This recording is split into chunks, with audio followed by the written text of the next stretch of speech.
It's cozy season, and nothing compares to wrapping yourself in a Minky Couture blanket. Luxuriously soft, perfectly warm, thoughtfully made. From movie nights to chilly mornings, Minky Couture turns everyday moments into pure comfort. Once you feel it, you'll understand why it's called the original best blanket ever. Visit minkycouture.com or a store near you and make this cozy season your softest one yet. Robots Radio.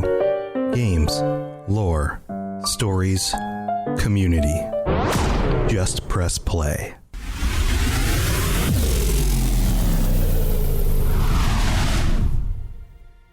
Welcome to the Fallout Lorecast, the podcast that explores the boundaries of our knowledge about the world of Fallout. The writers of the Fallout games have always, whether intentionally or unintentionally, made comments about society and sometimes even philosophy in the video games that they've made, in the storylines that they've written, in the character arcs, the situations.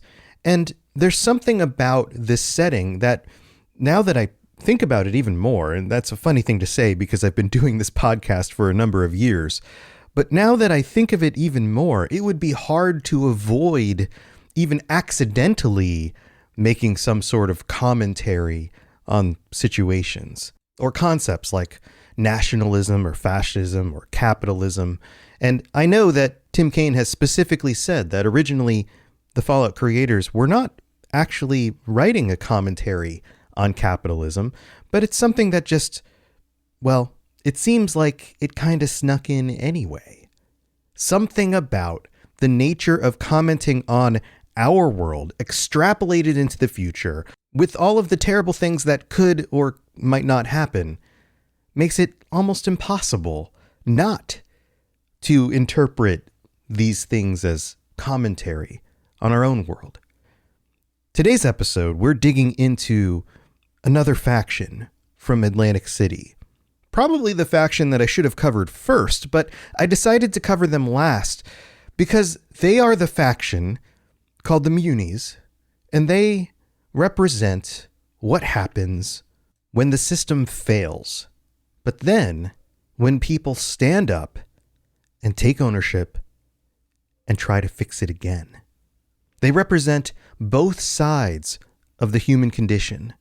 The way that our systems can disguise incompetence, and yet the way that individuals can rise to the occasion. So let's get into it. Let's talk about the Munis.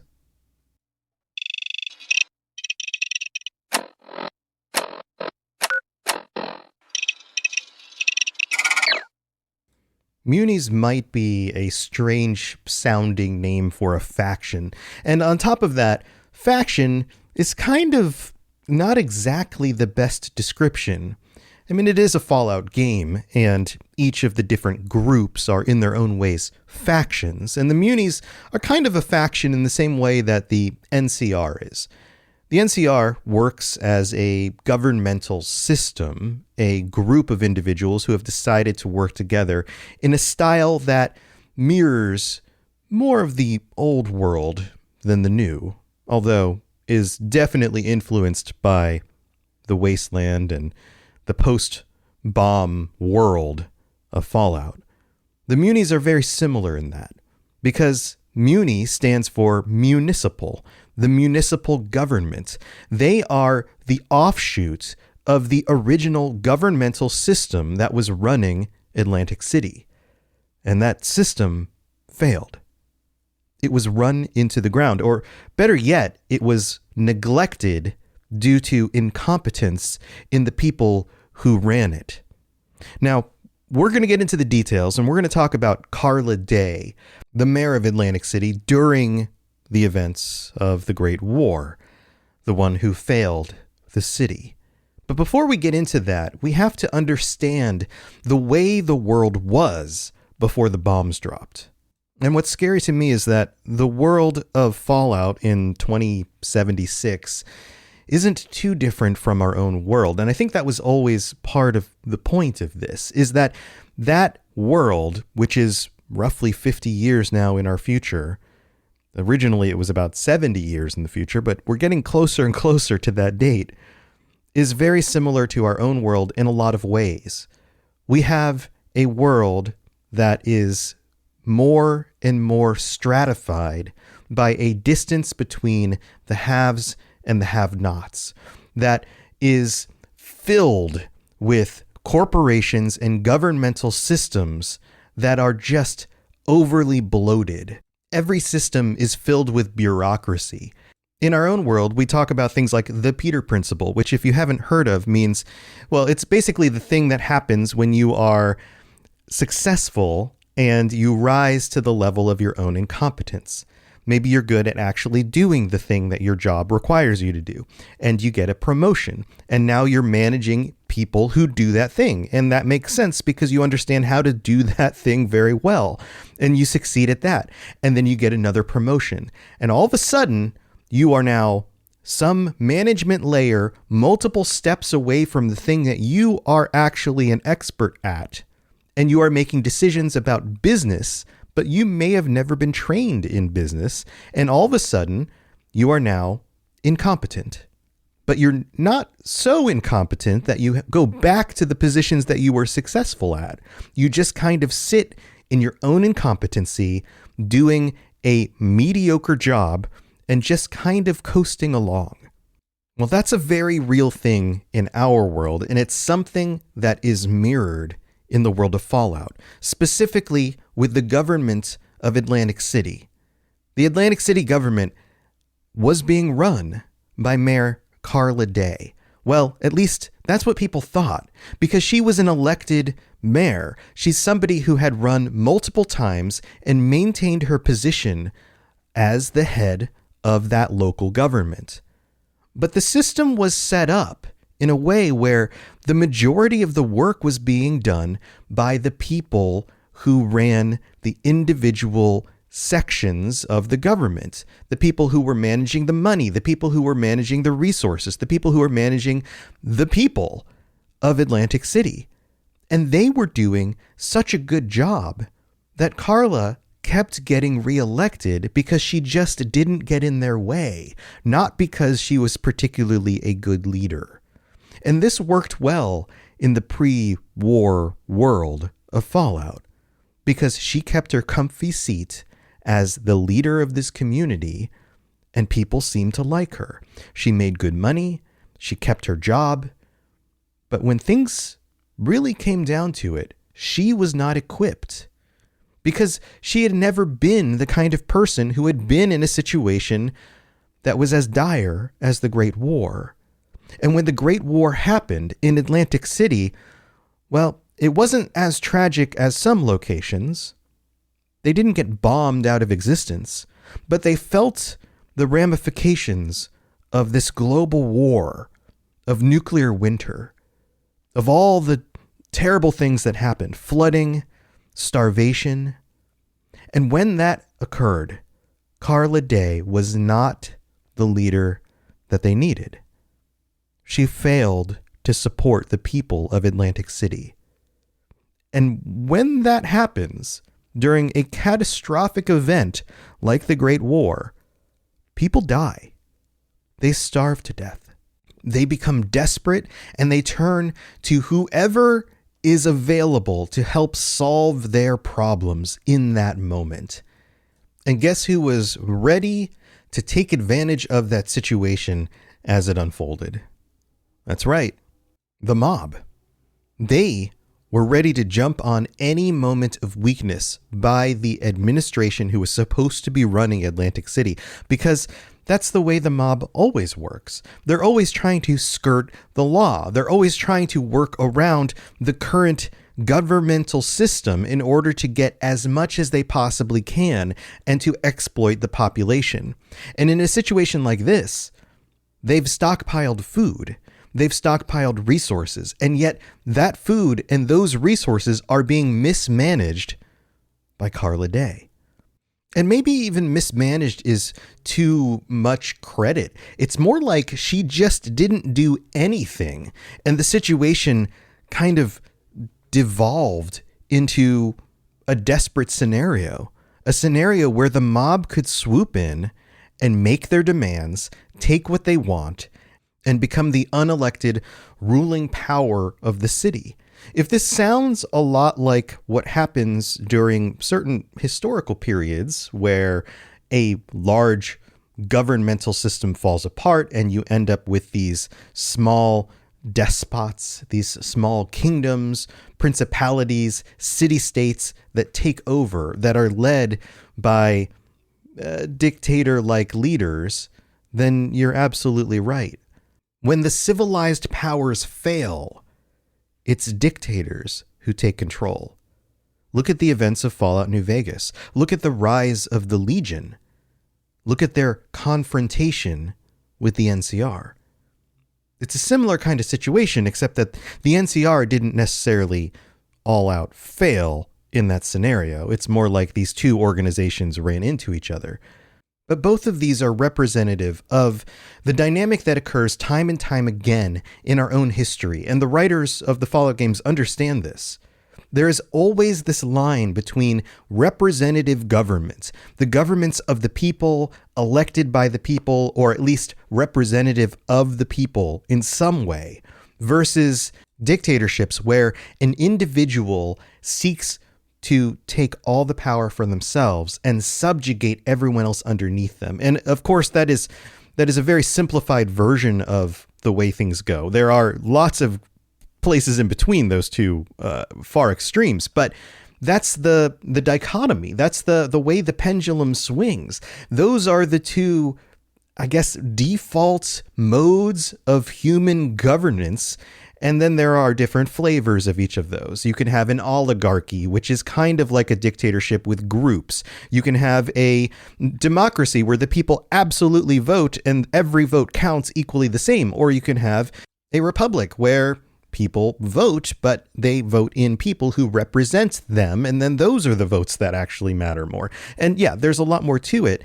You may also even be able to include something like feudalism or corporations to the way this works. But that's another story for another time. The idea here is that in this situation, the municipal government was something that was supposed to represent the elected leadership and the will of the people, and yet it failed because all it actually did was allow the leadership, and specifically Carla Day, to hide behind her own incompetence. And everybody suffered. She did not do the will of the people. She did not work to provide food, to clean the land and the farmland, to protect the people who would give the rest of the community the things they needed. And because that failed, it created an opportunity for a much more abusive form of government to take root, the mob, who was only interested in themselves. But when you think about it, Carla Day also was only interested in herself.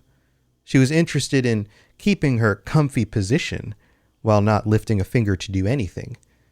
So if you're the people, you would think, well, at least the mob's going to do something. But the mob doesn't care about you. They only care about what they can get for themselves. And this led to them taking farmland from farmers, the people of the wasteland, the people of Atlantic City, who were still working on their own property in their own ways to provide for themselves and their families, were being exploited by the mob. And this was equally as terrible. People were still starving. The food and the resources were being acquired by a group who was only interested in themselves, an oligarchy. They were not interested in helping the people. And because of their mismanagement, because they were taking all the food, all the resources for themselves, and not planning ways in order to maintain and create more supply of the things that people needed, they couldn't even sustain themselves. And so they became more and more desperate until they finally decided to try to take the land of Timothy and Frida Lane.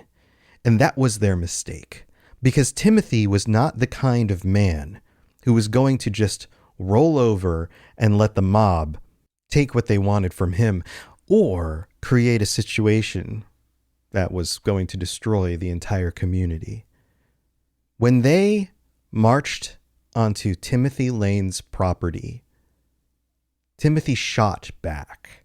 He killed the entire raiding party from the mob, save one, in order to send a message that he was not about to roll over and let the situation get even worse. He was not going to give up his land, and then he was motivated to do more. Timothy Lane took that situation, that terrible, dire situation, and decided to turn it into something good. It's time for that spring reset. I'm taking a look at everything in my closet and figuring out that, oh no, this absolutely needs to go. And it's about time I replace things so that my clothes aren't older than my 15-year-old. Now you might think that they lasted that long because they were well made, but no, they're in terrible condition. Unlike the new jeans I just got from Quince. Jeans have always been my personal go-to because you can kind of wear them for lots of different things, but maybe they're not your thing. Maybe you're looking for, 100% European linen with insanely soft flow knit activewear fabric. It's definitely getting warmer, and their flow knit activewear is moisture wicking, anti-odor, and soft enough that you'll actually want to wear it every day. So pick out what you want. You can't go wrong because they have prices 50 to 60% less than similar brands. And like I said before, they are high quality. I continue to wear their clothes all the time, and I know that these new jeans are going to last me a lot better than the other things in my wardrobe. And on top of it, they look great. They're so comfortable, and I spent just as much on the jeans that I am now cleaning out of my wardrobe. So if you're looking for something better, just all around better, go check out Quince. So go do it right now. Refresh your wardrobe with Quince. Go to quince.com/falloutlore for free shipping and 365-day returns. Now available in Canada too. Go to quince.com/falloutlore for free shipping and 365-day returns. Quince.com/falloutlore. IPVanish protects every device you own. Your phone, your laptop, your smart TV. If it connects to the internet, it should be protected. IPVanish encrypts your connection and masks your IP address, helping keep your browsing private at home and on public Wi-Fi. And with no device limits, one account covers everything. Stream with added privacy, browse securely, connect with confidence. Online protection made simple. Right now, save 83% off the 2-year plan. Get started today at ipvanish.com/audio and take control of your privacy with IPVanish. To actually do something about it. Now, at this point, the mob was actually in control, but Carla Day was still technically the mayor. She had acquiesced to all the demands of the mob and had put up no resistance, so they didn't see any need to remove her. So the governmental system was still in place. It just wasn't doing anything. And Timothy knew this. So he decided to take that moment and to march on City Hall. He confronted Mayor Day, and this is where the story gets a little tricky. Supposedly, he confronted Mayor Day and told her to leave the city. But in actuality, in that moment, he ended her life. Now, I, as much as you, realize that murder is generally frowned upon. It's not necessarily a good idea to go around killing people. Every human being has a right to their own autonomy, their own livelihood, their own lives. And to make that decision for somebody else is a step too far. But in this dire situation, Timothy decided that that's what needed to be done. And whether it was right or wrong, it did something to change the situation. Now, you might expect a guy like Timothy, who is willing to shoot up the mob and march on the city hall and kill the mayor, to be somebody who would turn what effectively was an oligarchy into something worse, a dictatorship with him at the top, where he makes decisions for everyone else, regardless of what anyone else says, with only interests for himself. But that's not actually what happened here. Sometimes revolution leads to a new type of government. Sometimes the people who are creating the revolution understand that the situation is untenable, that there is no way, even if they took control for themselves, that they would ultimately survive that. And so Timothy pulled together like-minded citizens and reorganized the government in order for it to actually function in a way that would help Atlantic City survive. Now, Timothy had a secret weapon, and it's not the gun that he used to murder everybody to get them out of his way. It was his wife, Frida. Frida was somebody who had knowledge that other people didn't. Frida was an engineer. She was the reason why their land had not succumbed to the problems of the other farmlands nearby. She was able to make sure that the crops would keep growing. She set things up in a way where they could survive. That's why the mob was coming to their land. They were the last, effectively, farm in the area that was providing food at all. And that sounds extreme, but in this scenario, everything is extreme. Now, when Timothy takes control of the government, the first thing he does is he puts his wife in charge of fixing the farmland. And over 20 years, they systematically work with the people and the rest of the community to not only reorganize the government, but to also clean the land, to create a future for themselves, farmland that works again, crop rotations that will continue to provide food and keep people alive. Now let's take a moment. Imagine you are a commoner, somebody who is just barely getting by, barely surviving on your dying plot of farmland. And you find out that the Lanes have taken control of the government. And not only that, but they aren't going to take your land. They're not going to take what little crops you have left. In fact, they're going to come to you and offer to help you fix your land. In fact, they're promising that if you let Frida take a look at your property and make some changes, that this coming year, your food stores might double. 2 years from now, they could quadruple. You could increase your harvest. You could provide for your family. Those are the kinds of people that you're going to get behind. When the mob marches onto your land to take what little food you have left, you cower and you give it to them and you stress about the next time they're going to visit and if you will have anything left to eat. But when the Lanes show up, you're thankful. You're so thankful that you're willing to then take that information and spread it to your neighbors. You're so thankful that you're willing to take whatever extra time you have in order to participate in this reemergence of the municipal government. You become part of the solution because these are people who are offering to help you. It's a huge change in a world where it seems like every hostility is out to get you, including the people who you used to trust. All of a sudden, you can trust people again. All of a sudden, you can work together and band together to make a better future for you and your family.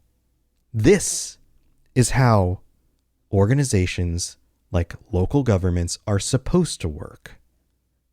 The Lanes understood. They got it. And yet, they didn't have enough power to push back the mob completely. They couldn't fight back everybody, take away all their guns and all their power, police every situation.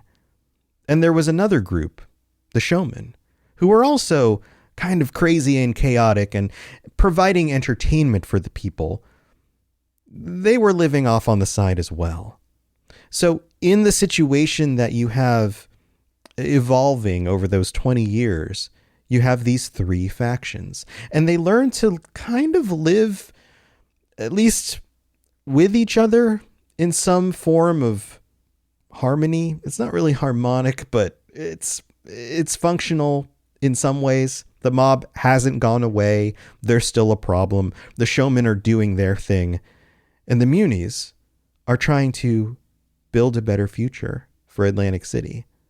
By the year 2105, the Munis were so successful in that part of the endeavor that Atlantic City had become one of the most prosperous cities on the East Coast. And that's saying a lot. There are a lot of communities on the East Coast that were suffering. Look at the events in the Capital Wasteland. Look at the events in Appalachia or in Boston. Atlantic City pulled themselves together because of the brave and, well, drastic actions of Timothy and Frida Lane. In the current version of Atlantic City that we get to visit, there is this weird connection between these three groups. You have the Munis, who have effectively reestablished a local government. They have taxes, they have elections. And because they can't completely get rid of the mob or the showman, they have these two other groups who, in some ways, provide some benefit to the area. The entertainment that they provide, whether that be, well, the terrible games that the showmen play, which we talked about before, or the casinos that the mob runs, are at least an effective way to bring in people from outside Atlantic City to the community. People who are looking for a vacation or entertainment, something to, well, do outside of just surviving in the wasteland. They're looking for more. And isn't that kind of the case with most modern cities also? We have these cities that are run by these organizations, and yet underneath them, there still are some of these, well, forms of entertainment that placate the population. Atlantic City is no different, even though it's post-war. In some ways, Atlantic City is more like the pre-war cities than any other location that we've yet experienced in the wasteland. Maybe New Vegas could be compared in a similar way, and that kind of makes sense. Both have casinos. Both have, well, forms of government that are striving to represent the people or not, continuing to clash with each other. And I include Mr. House on that list. But if we know anything about the way Fallout works, this is not the end of the story, and war never changes. The situations that we find ourselves in, with governments, with capitalism, with corporations, will just continue to repeat. And sometimes it takes somebody willing to make a difference. So I'll end with this question. Was the violence necessary in a situation like this? And it's a good question. It's something that I struggle with personally. Sometimes violence might be necessary. In this situation, was it? Could Timothy Lane and Frida Lane have solved the situation if he didn't take things into his own hands and get rid of Carla Day? Did he need to murder her? Or was there something he could have done that didn't stoop that low? It's the Batman conundrum, right? It's the situation where you find yourself in dealing with the Joker, and yet everybody knows if you had just put the Joker out of his misery that you would have saved thousands of lives. And yet Batman can't bring himself to stoop that low, because then he becomes the villain. But in this situation, or in real world situations, is that the case? It's a tough question to answer, and I don't know that there is a simple answer to that question.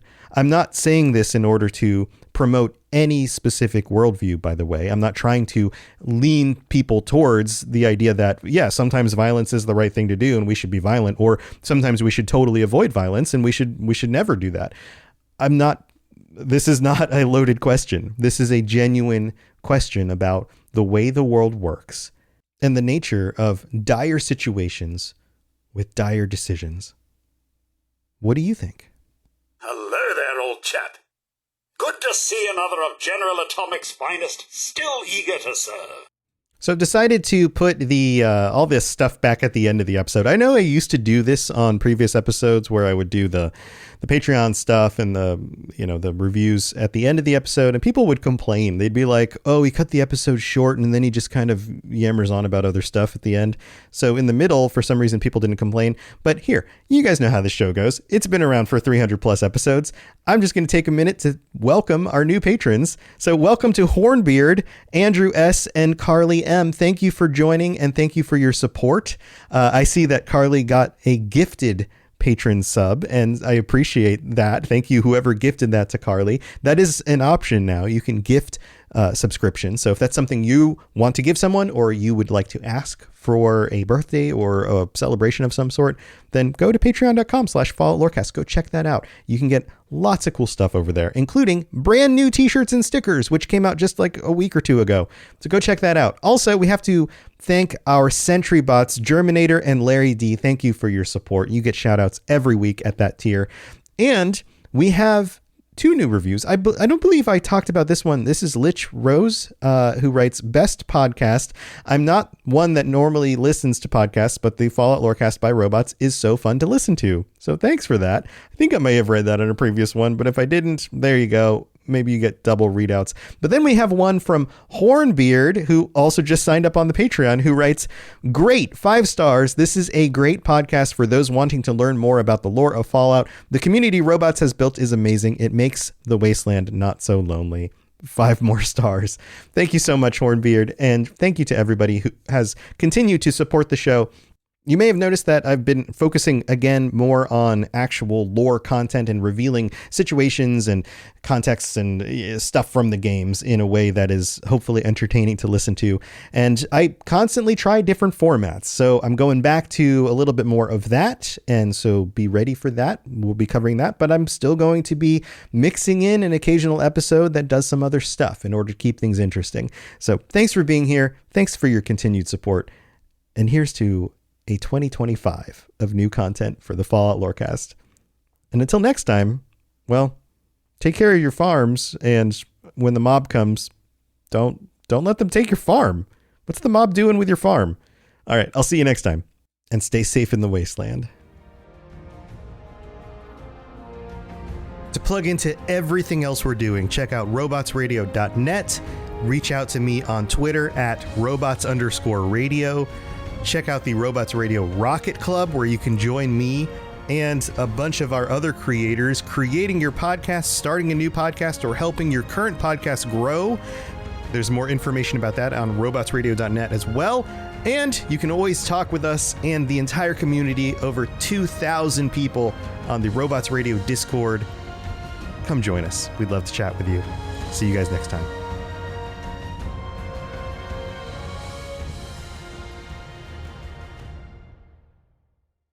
This Mother's Day, give her something she'll truly use and absolutely love. Minky Couture blankets are the perfect mix of beauty, comfort, and luxury. From elegant neutrals to spring florals, there's a style just for her. Say thank you with softness that lasts far beyond the day. She deserves it. MinkyCouture.com, the original best blanket ever.